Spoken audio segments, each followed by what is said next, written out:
Hi, my name is David Tan. I'm a professor at UC Irvine. I'm running for Congress in the 46th Congressional District in California. I'm here at the campus of the University of California, Irvine, where we have student protesters protesting in favor of Palestine against Israel in the current war.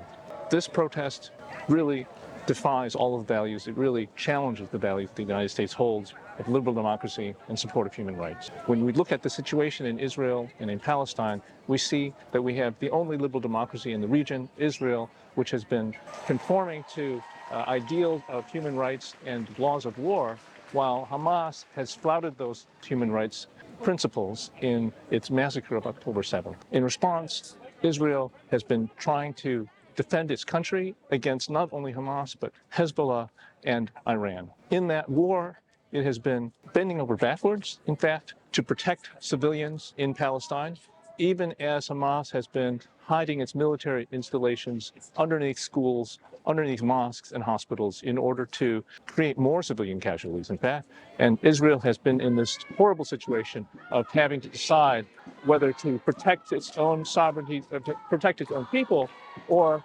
risking the lives of these Palestinian civilians. So the fault for all of these civilian casualties really lays at the feet of Hamas, while these protesters are imagining that somehow Hamas and the Palestinians are the real victims here. There's no equivalence of all victims with each other. We need to look at the values that people uphold and when they're pursuing a war. And here it's clear Hamas has these values that support terrorism, that support anti-Semitism, that support genocide, in fact. When the students accuse Israel of genocide, they're in fact projecting what it is that Hamas has been doing all this time.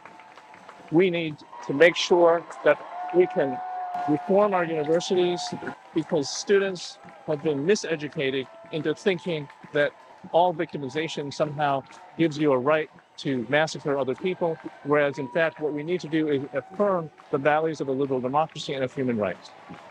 Check out my website at davidpanthercongress.com. Thanks for listening.